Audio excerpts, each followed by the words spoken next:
ओम शांति। आज एक महान पुरुषार्थी,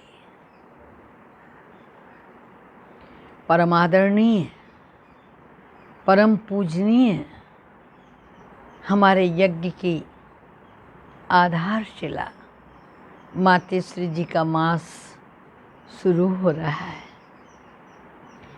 और ये मातेश्री जी का मास हमें कुछ कहता है।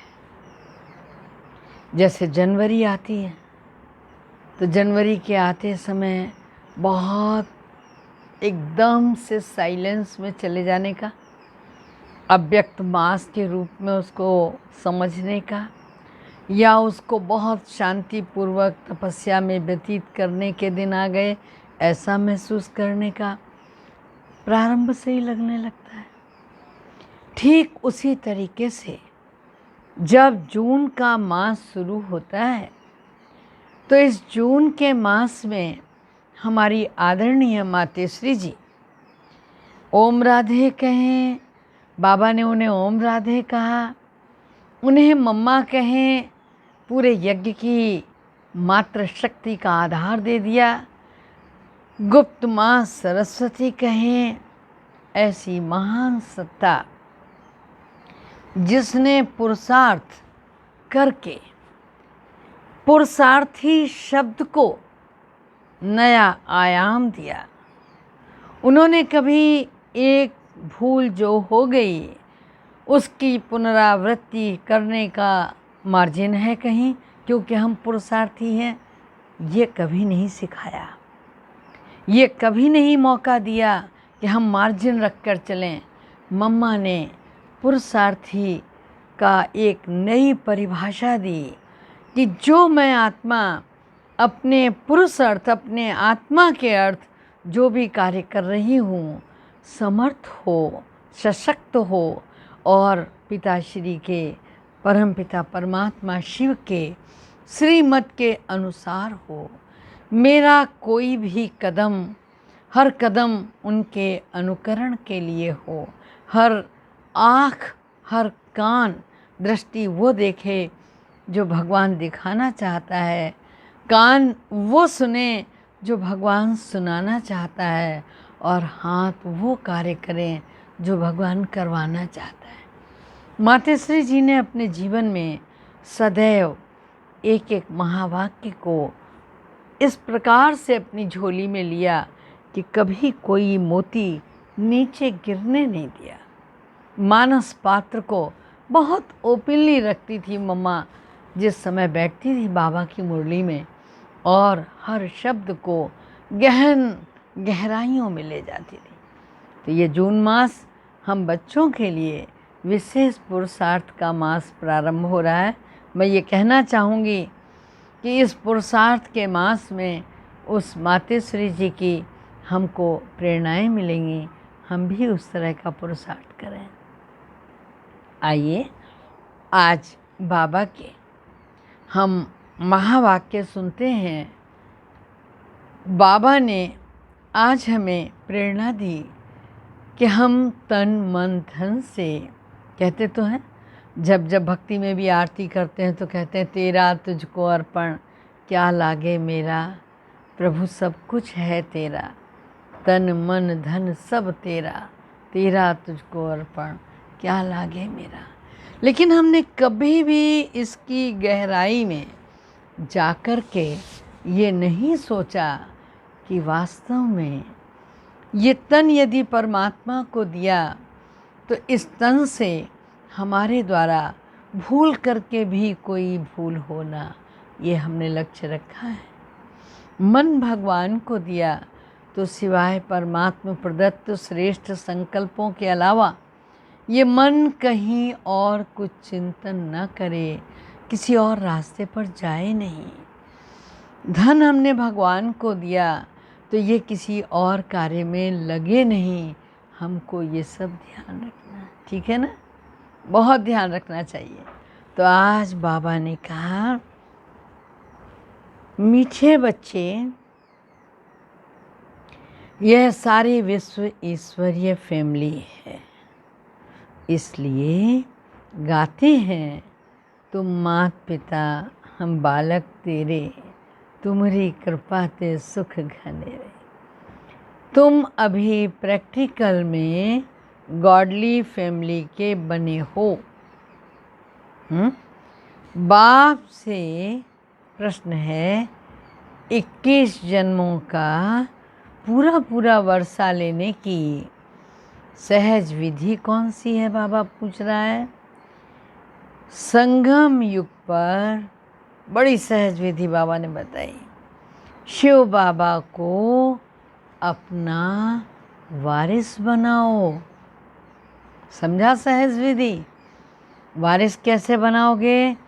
तन मन धन से बलिहार जाओ तो 21 जन्मों के लिए पूरा वर्षा प्राप्त होगा।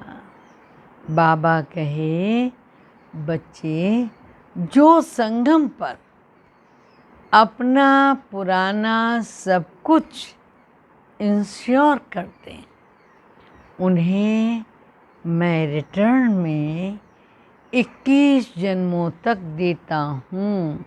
समझा? गीत है, नैनहीन को राह दिखाओ। ओम शांति। बच्चों ने गीत सुना, ये भगत भगवान को पुकारते हैं, कहते हैं ना, नैनहीन को राह दिखाओ प्रभु। तो भगत भगवान को पुकारते, भगवान को पूरा न जानने के कारण मनुष्य कितने दुखी हैं। भक्ति मार्ग में कितना माथा मारते हैं। सिर्फ इस जीवन की बात नहीं है, जब से भक्ति शुरू हुई है तब से धक्के खाते रहते हैं। भारत में ही देवी देवताओं का राज्य था, जिसको स्वर्ग और सचखंड कहा जाता था। भारत सचखंड है। भारत की महिमा बड़ी ज़बरदस्त है, क्योंकि भारत परमपिता परमात्मा का बर्थ प्लेस है। उनका असुल नाम है शिव। शिव जयंती मनाते हैं। कभी भी रुद्र या सोमनाथ की जयंती नहीं कहा जाता। शिव जयंती व शिवरात्रि कहा जाता है। स्वर्ग की स्थापना करने वाला एक ही हेवनली गॉड फादर है। अब सभी भक्तों का भगवान तो जरूर एक ही होना चाहिए।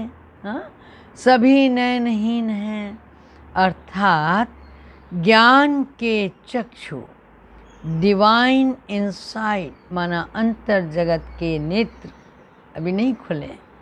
भगवानोवाच, मैं तुमको राजयोग सिखाता हूँ। श्रीमद् भगवद गीता है मुख्य।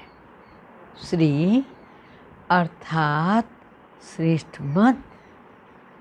अब तुमको बुद्धिमान बनाया जाता है। दिव्य चक्षु अर्थात ज्ञान का तीसरा नेत्र दिखाते हैं। वास्तव में ज्ञान का तीसरा नेत्र तुम ब्राह्मणों को मिलता है, जिससे तुम बाप को और बाप की रचना के आदि मध्य अंत को जान जाते हो। इस समय सभी में देह, अहंकार व 5 विकार हैं।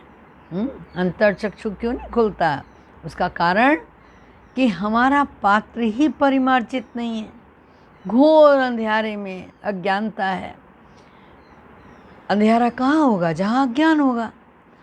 ज्ञान अंजन सतगुरु दिया, अज्ञान अंधेर विनाश। जो पूज्य थे वही फिर पुजारी बन पड़े हैं। पूज्य हैं रोशनी में और पुजारी हैं अंधेरे में। परमात्मा को आप ही पूज्य, आप ही पुजारी नहीं कह सकते, क्योंकि परमात्मा किसकी पूजा करेगा? वो तो है ही परम पूज्य। सबको पूज्य बनाने वाला, उनको कहा जाता है परम पूज्य। परम पिता, परम आत्मा मन परमात्मा। कृष्ण को थोड़े ही ऐसे कहेंगे, उनको सब गॉड फादर नहीं कहेंगे।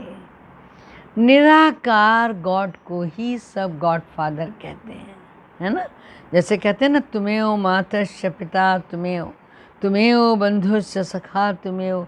तो साकार को तो हम ये नहीं कह सकते ना, निराकार होगा तभी आत्मा और परमात्मा मना आत्मा जो है माता पिता दोनों रूप हो सकती है। तो बाबा ने कहा वो आत्मा है, वो भी आत्मा है, परंतु परम है, इसलिए उसको परमात्मा कहा जाता।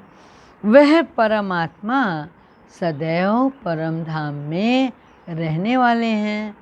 अंग्रेजी में उनको सुप्रीम सोल कहा जाता। बाप कहते हैं तुम गाते भी हो, कौन सा गीत गाते हो, याद है? कौन सा गीत गाते हो? आत्मा परमात्मा अलग रहे बहुकाल, कहते हैं ना। सुंदर मेला लग गया जब सतगुरु मिला दलाल। नहीं, ये पहले नंबर का अज्ञान है। जो लोग कहते थे ना आत्मा सो परमात्मा, परमात्मा सो आत्मा, अरे कहाँ परमात्मा प्रेम का सागर, कहाँ परमात्मा आनंद का सागर, कहाँ परमात्मा दुख हरता सुख करता, और कहाँ आप। एक दिन नहीं गुजरता, जरा चेक करके देख लो, जब हमारे द्वारा प्रत्यक्ष मिले या परोक्ष मिले, किसी न किसी को कष्ट मिल ही जाता है, कभी जाने में कभी अनजाने। हम सुख के सागर नहीं। तो बाबा ने कहा तुम देखो, आत्मा परमात्मा कह देना, आत्मा सो परमात्मा कहना, परमात्मा सो आत्मा कहना। अरे आत्मा तो जन्म मरण में आती है, परमात्मा थोड़ी पुनर्जन्म में आते। बाप बैठ समझाते हैं, तुम भारतवासी स्वर्गवासी पूज्य थे, और ह्यूमैनिटी के माना पूरी मानवता के पूज्य सब देवी देवताएं थे। यह सारा परिवार ईश्वरीय परिवार है, ईश्वर है रचता। गाते हैं तुम मात पिता हम बालक तेरे, तो क्या हुआ? हाँ, तो फैमिली हो गई ना। अच्छा भला यह बताओ, तुम मात पिता किसको कहते हो? ये कौन कहते हैं? आत्मा कहती है तुम मात पिता हम बालक तेरे, तुम्हारी कृपा ते सुख घनेरे। हमको स्वर्ग मिले हुए थे, तुम मात पिता आकर स्वर्ग की स्थापना करते हो, तो हम आपके बच्चे बनते हैं। बाप कहते हैं मैं संगम पर ही आकर राजयोग सिखाता हूँ। किस लिए सिखाता हूँ? नई दुनिया की स्थापना में राजयोग माना योग बल ही वो बल है जो कार्य करता है। मनुष्यों की बुद्धि बिल्कुल ही भ्रष्ट बन गई है। तो बाबा ने कहा स्वर्ग को नर्क समझ लेते हैं। कैसे समझते हैं? किसी भी उससे बात करो तो कहेगा अरे अरे देखा है, जहाँ कृष्ण था वहाँ भी तो कंस था, हाँ, जहाँ राम था वहाँ भी तो रावण था, जरासंधी थे, हिरण्याकश्यप थे। बोला हमेशा ही चला आया है, जहाँ देव हैं वहाँ दानव हैं। बाप आकर समझाते हैं क्या तुम भूल गए हो? हाँ, मेरी तो शिव जयंती भी तुम भारत में ही मनाते हो। गाया भी जाता है शिवरात्रि। कौन सी रात्रि? ये जो ब्रह्मा की बेहद की रात्रि है। बाप संगम पर आकर रात्रि से दिन अर्थात नर्क से स्वर्ग बनाते हैं। समझा? शिवरात्रि के अर्थ का भी कोई को पता नहीं है। भगवान है निराकार, मनुष्यों के तो जन्म बाई जन्म क्या होता है? शरीर के नाम बदलते हैं। परमात्मा कहते हैं मेरा कोई शरीर का नाम नहीं है, मेरा नाम ही शिव है। मैं सिर्फ बूढ़े वानप्रस्थ तन का आधार लेता हूँ। यह पूज्य था, अब पुजारी बना है। समझा? कौन? ब्रह्मा बाबा, शिव बाबा आकर स्वर्गस्थ हैं, हम उनके बच्चे हैं, तो जरूर हम स्वर्ग के मालिक होने चाहिए ना। शिव बाबा है ऊंच से ऊंच, ब्रह्मा विष्णु शंकर का अपना अपना पार्ट है। ना सुख दुख का पार्ट नूदा हुआ है। तुम जानते हो हम शिव बाबा के वारिस बने थे। शिव बाबा ने स्वर्गवासी बनाया था, तब उनको सब याद करते हैं और क्या कहते हैं? ओ गॉड रहम करो। साधु भी साधना करते हैं, क्योंकि यहाँ तो दुख है ना, तो दुख है तो निर्वाण धाम जाना चाहते हैं। तो बाबा ने कहा आत्मा परमात्मा में लीन हो जाती। लोग कहते हैं ना आत्मा परमात्मा में लीन हो जाती। अरे आत्मा सो परमात्मा समझना भी बाबा कहता रॉन्ग है। लीन कहाँ से हो जाएगी? लीन होने के लिए उतनी सुचिता चाहिए। अच्छा, लीन हो जाएगी तो जो परमात्मा की डेफिनेशन है कि परमात्मा अखंड है, तो खंड खंड हो गया ना, एक एक टुकड़ा जाके उसमें लीन हो गया। ऐसा नहीं है। आत्मा परमात्मा में लीन हो जाए तो बाबा ने कहा नहीं, अरे आत्मा सो परमात्मा समझना भी रॉन्ग है। हम, अब तुम कहते हो हम आत्मा परमधाम में रहने वाली हैं, फिर देवता कुल में आएंगी, 84 जन्म लेंगे। हम आत्मा वर्णों में आती हैं, शिव बाबा जन्म मरण में नहीं आते, सिर्फ नारायण की डिनेस्टी। जैसे क्रिश्चियन घराने में Edward the first, Edward the second, Edward the third चलता है ना, वैसे वहाँ भी होगा। क्या होगा? लक्ष्मी नारायण द फर्स्ट, अच्छा लक्ष्मी नारायण द सेकंड, 8 गद्दियाँ हैं ना, लक्ष्मी नारायण द थर्ड, ऐसे 8 डिनेस्टी चलती है। अभी तुम बच्चों का तीसरा नेत्र खुला है। बाप बैठ आत्माओं से बात करते हैं और बताते हैं कि कैसे कैसे तुमने 84 का चक्कर लगाया, इतने जन्म लेते आए हो। वर्णों का भी एक चित्र बनाते हैं ना, जिसमें देवता, क्षत्रिय, वैश्य, शूद्र, ब्राह्मण बनाते हैं। अब तुम जानते हो क्या? हम ब्राह्मण हैं, अर्थात हम शिखा हैं, चोटी हैं।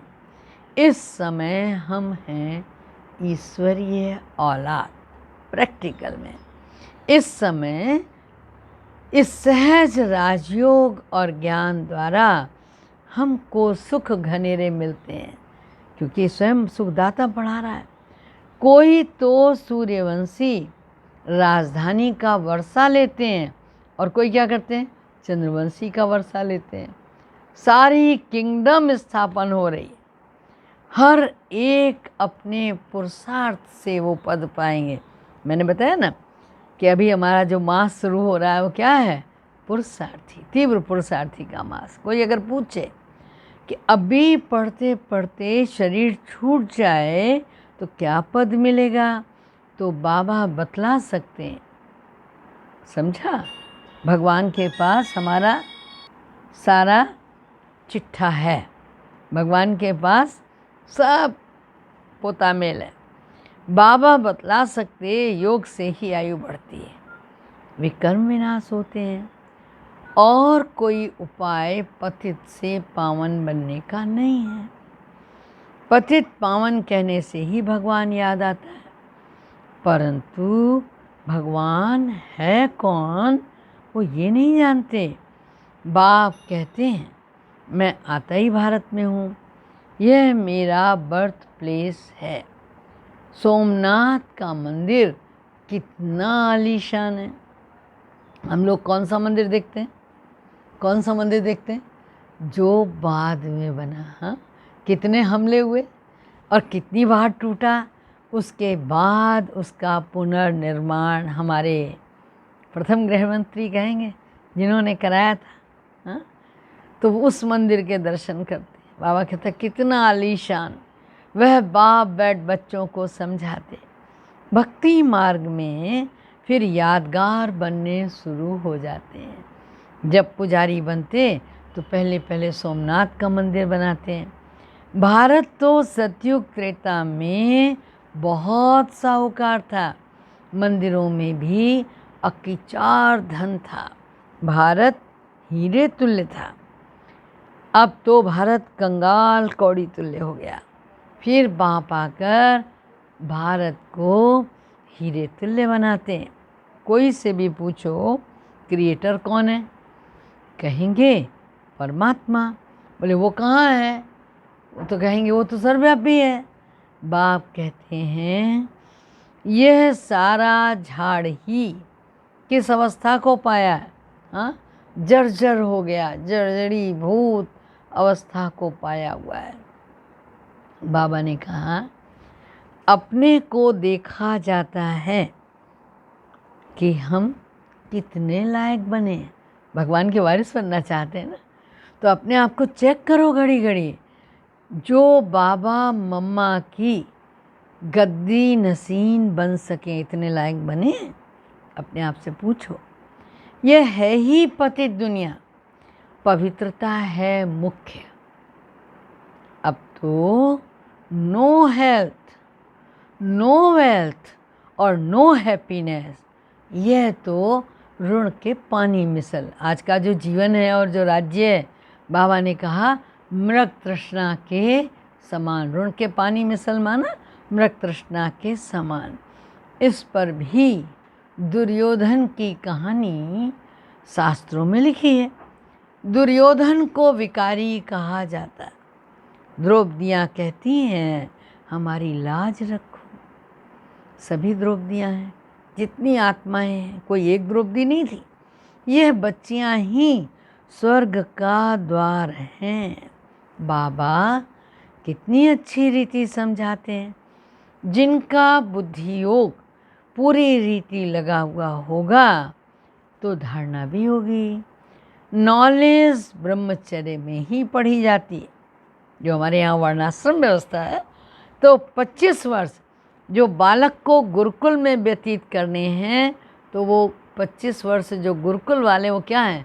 ब्रह्मचारी जीवन के। तो बाबा कह रहे जो ज्ञान है जो मैं पढ़ा रहा हूँ, ये भी, इसमें भी पवित्रता बहुत ज़रूरी है। बाप कहते गृहस्थ व्यवहार में रहते कमल फूल समान रहना है और दोनों तरफ निभाना है। हाँ, मरना भी ज़रूर है। किससे मरना है? विकारी जीवन से। किससे मरना है? कलयुगी जीवन से। किससे मरना है? अपनी दानवीय वृत्तियों से। मरने के समय मनुष्य को मंत्र देते हैं। बाप तो कहते तुम सब मरने वाले हो।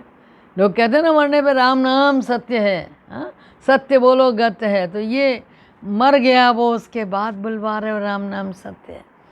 तो बाप कहते तुम सभी मरने वाले हो। मैं कालों का काल सबको वापस ले जाने वाला हूँ। तो खुशी होनी चाहिए। किस बात की खुशी होनी चाहिए? फिर जो अच्छी रीति पढ़ेंगे वो स्वर्ग के मालिक बनेंगे, नहीं पढ़ेंगे तो प्रजापद पाएंगे। यहाँ तुम आए हो राज्य पद पाने, प्रजापद पाने थोड़ी। यह पढ़ाई है, इसमें अंधश्रद्धा की तो बात ही नहीं है। यह पढ़ाई है राजाई के लिए। जैसे पढ़ाई की एम ऑब्जेक्ट होती है। हम कहीं बैरिस्ट्री की क्लास में एडमिशन लेंगे तो बैरिस्टर बनेंगे, अगर मेडिकल कॉलेज में एडमिशन लेंगे तो डॉक्टर बनेंगे। तो बाबा कहता है ये पढ़ाई है और राजाई के लिए। तुम प्रिंस प्रिंसेस के कॉलेज में एडमिट हुए हो। जैसे पढ़ाई की एम ऑब्जेक्ट है तो बैरिस्टर बनेगा, तो योग तो ज़रूर पढ़ाने वाले टीचर से रखना पड़ेगा ना। यहाँ तो तुमको भगवान पढ़ाते तो उनसे योग लगाना। बाप कहते हैं मैं परम धाम बहुत दूर से आता हूँ। परम धाम कितना ऊंचा है? सूक्ष्म वतन से भी ऊंचा है। सूक्ष्म वतन से भी ऊंच। वहाँ से आने में मुझे सेकंड लगता है। उनसे तीखा और कुछ हो ही नहीं सकता है। सेकंड में जीवन मुक्ति देता हूँ। जनक का मिसाल है ना। अभी तो नरक पुरानी दुनिया है, नई दुनिया स्वर्ग को कहा जाता है। बाप नरक का विनाश कराए स्वर्ग का मालिक बनाते हैं। बाकी सब आत्माएं शांति धाम में चली जाती हैं। तो बाबा ने कहा आत्मा इमॉर्टल है, उनका पार्ट भी इमॉर्टल मिला हुआ है। फिर आत्मा छोटी बड़ी कैसे हो सकती है, अथवा जलमर कैसे हो सकती है? वो तो है ही स्टार, बड़ा छोटा हो न सके। अब तुम हो God fatherly student. God father knowledgeful blissful है, वो तुमको पढ़ा रहे हैं। तुम जानते हो, क्या जानते हो? पढ़ाई से हम देवी देवता बनेंगे, जानते हो ना। तुम भारत की सेवा कर रहे हो। पहले पहले तो बाप का बनना है, और जगह तो गुरु के पास जाते, फिर उनके बनते, उनके चरण धो के पीते, अथवा उनको अपना गुरु बनाते। यहाँ तो है बाप, तो पहले बाप का बच्चा बनना पड़े। बाप बच्चों को अपनी जायदाद देते हैं। बाप कहते हैं बच्चे तुम एक्सचेंज करो, तुम्हारा ककपन हमारा और हमारा सब कुछ तुम्हारा। बाबा का सुना है ना, मुरली में कहता है तुम जो हो जैसे हो मुझे वैसे ही स्वीकारो, और मैं जो हूँ जैसा हूँ वैसा ही तुम्हारा हूँ। तो हम तो बहुत गंदे हैं, मिट्टी से उठाया भगवान ने हमको। तो तुम्हारा ककपन हमारा और हमारा सब कुछ तुम्हारा, समझा? देह सहित जो कुछ है वो सब मेरे को दो, मैं तुम्हारी आत्मा और शरीर दोनों को पवित्र बना दूंगा। और क्या करेगा? फिर राजाई पद भी दूंगा। तुम्हारे पास जो कुछ है तुम बलि चढ़ा दो तो जीवन मुक्ति मिलेगी। बाबा ये सब आपका है, तो तुम पहले मुझे अपना वारिस बनाओ। मैं तो तुम्हें 21 जन्म वारिस बनाता हूँ, सिर्फ मेरी मत पर चलो। भल धंधा आदि करो, विलायत जाओ, कुछ भी करो, मगर सिर्फ मेरी मत पर चलो। खबरदार रहना, माया घड़ी घड़ी पछाड़ेगी। कोई भी विकर्म नहीं करना, श्रीमत पर चलेंगे तो श्रेष्ठ बनेंगे। ठीक है ना? अच्छा, मीठे मीठे सिकिल दे बच्चों प्रति माता पिता बाप दादा का याद प्यार और गुड मॉर्निंग। रूहानी बाप की रूहानी बच्चों को नमस्ते। धारणा के लिए मुख्य सार है, अब बताएंगे। आज की मुरली तो बड़ी सरल थी ना, केवल कदम पे कदम रखना था। तो धारणा के पॉइंट तो याद हो गई होगी ना, कौन सी है? पहले पॉइंट है, चलो हम ही बता देते। आत्मा और शरीर दोनों को पावन बनाने के लिए देह सहित जो कुछ है उसे बाप के हवाले कर उनकी श्रीमत पर चलना है। दूसरा बाबा ने कहा माता पिता के गद्दी नसीन बनने के लिए क्या करना है? स्वयं को लायक बनाना है, और लायक बनने के लिए मुख्य पवित्रता की धारणा करनी है। समझा? वरदान कहा ना बाबा ने, ब्रह्मचारी को ही नॉलेज मिलती है। आज का वरदान है निमित्त बनी हुई आत्माओं द्वारा कर्म योगी बनने का वरदान प्राप्त प्राप्त करने वाले क्या भाव, क्या भाव, मास्टर वरदाता भाव। जब कोई भी चीज़ साकार में देखी जाती है ना, तो उसे जल्दी ग्रहण किया जा सकता है। इसलिए जो निमित्त बनी हुई श्रेष्ठ आत्माएं हैं, उन्हों की सर्विस देखो, उन्हों का त्याग देखो, उन्हों का स्नेह देखो, सर्व के सहयोगीपन का प्रैक्टिकल कर्म देखकर जो प्रेरणा मिलती है वही वरदान बन जाती है। तो जब निमित्त बनी हुई आत्माओं को कर्म करते हुए इन गुणों की धारणा में देखते हो, तो सहज कर्मयोगी बनने का जैसे वरदान मिल जाता है। जो ऐसे वरदान को प्राप्त करते रहते, वह स्वयं ही मास्टर वरदाता बन जाते हैं। नाम के आधार पर आज बाबा ने तो वरदाता बना दिया, आपको भी है ना। फिर आज का स्लोगन है, नाम के आधार पर सेवा करना, अर्थात ऊंच पद में नाम पीछे कर लेना। बोला मैं क्यों करूं, मेरा कौन सा नाम होने वाला है, करूं मेहनत में, नाम होगा उसका, नहीं करना मेरे को। तो बाबा ने कहा अच्छा कर ले भाई, अगर यहाँ ही तूने नाम ऊंचा किया तो कर ले, फिर वहाँ नहीं मिलेगा, ध्यान रखना। तो कभी भी नाम मान शान के पीछे हम बच्चों को नहीं भागना चाहिए। मैंने आपको पहले ही बताया कि महान हस्ती मातृश्री जी का मास शुरू हो रहा है। तो देखो मम्मा ने इस मुरली का सार कैसे ग्रहण किया। मम्मा ने कहा, मम्मा के कुछ महावाक्य हैं, सच्चे पातशाह परमात्मा से सच्चा होकर रहो। बहुत अच्छी बात मम्मा ने कही। इसी समय अपने को बाप परमात्मा द्वारा ये फरमान मिला है कि निरंतर मेरी याद में रहो। योग का अर्थ ही है ईश्वरीय याद में रहना। योग का अर्थ कोई ध्यान लगाना नहीं है कि बैठ गए आंख बंद करके। अपना यह सहज योग, जो चलते फिरते काम काज करते उसकी याद में रहना, जिसको ही अटूट और अखंड योग कहा जाता। परंतु इसमें किस चीज़ की दरकार है?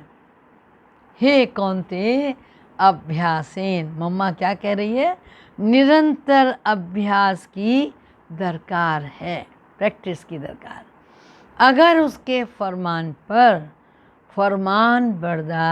फरमानदार होकर नहीं रहेंगे तो कुछ तो कोताही करेंगे। कोताही माना कहीं कुछ छूट जाएगा, अवज्ञा हो जाएगी तो दंड जरूर भोगना पड़ेगा। उनका फरमान है कि जो कर्म मैं करता हूँ मुझे देखकर तुम भी स्टेप पर स्टेप लो, नहीं तो माया से चोट खा जाएंगे। सच्चे पातशाह के साथ सच्चा होकर रहो। जो भी कुछ माया का विघ्न सताए तो वो भी इनके आगे रख देना चाहिए, समझा? वो भी इनके आगे रख देना चाहिए। और क्यों रख देना चाहिए? उनकी मदद से माया हट जाएगी, रास्ता क्लियर हो जाएगा। जब हम ये कहते हैं कि हे प्रभु, अब हमने अपने आप को आपको अर्पित कर दिया, तो जैसे भक्ति में कहते हैं ना कि जही विधि राखे राम तेही विधि रही है। तो मम्मा ने भी ये बात समझाई कि कैसे भी हमने अपने आप को समर्पित कर दिया तो जहाँ बिठाओ, जैसे चलाओ, जैसे खिलाओ, रास्ता क्लियर हो जाएगा। ऐसा साथ देने के लिए माना ऐसे जगत नियंता का, परमात्मा का साथ देने के लिए बहुत हिम्मत चाहिए। ऐसे महान सौभाग्यशाली बिल्कुल थोड़े निकलेंगे। वह विजय माला में जाएंगे। बाकी भाग्यशाली हैं जो थोड़ा बहुत लेकर प्रजा बन जाएंगे। हाँ, पद्मा पद्म भाग्यशाली तो नहीं, जो थोड़ा मिलने से खुश नहीं हो जाना। इसलिए मम्मा कह रही है अपनी इच्छा तो संपूर्ण हो, ले नहीं है तो आधा अधूरा क्या। साहस रखो, आगे बढ़ना है। माया विघ्न डालेगी, उस पर विजय पानी है। इसमें अगर भूल की तो समझा जाएगा कि निश्चय की कमी है, कुछ अपनी धारणा में कमी है। ये तो अपना कसूर है ना, गड़बड़ की ना हमने की, तो लोक लाज कुल मर्यादा को तोड़ना पड़ता है। जब ये तोड़ेंगे तभी सच्चे पारलौकिक दैवी मर्यादा को पाएंगे। ये विकारी दुनिया तो जाने वाली है। देखो मीरा ने भी लोक लाज खोई, तब तो गिरधर को पाया ना। कहते ना संतों ने ढिंग बैठ बैठ लोक लाज खोई। मीरा ये कहती ना मेरा तो गिरधर गोपाल दूसरा न कोई। तो लोक लाज खोनी पड़ी ना। अगर उस लोक लाज को रखेंगे तो इस दैवी लोक के भांति नहीं बन पाएंगे।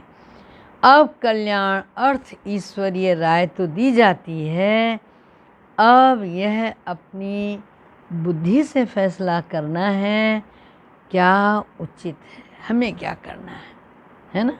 तो बुद्धि अगर दिव्य होगी तो फैसला भी दिव्य करेंगे। तो मातेश्वरी जी ने ये अपने मंथन के मोती हम सबके सामने महावाक्यों के रूप में रखे। अच्छा, ओम शांति। चलें, बाबा को याद करें।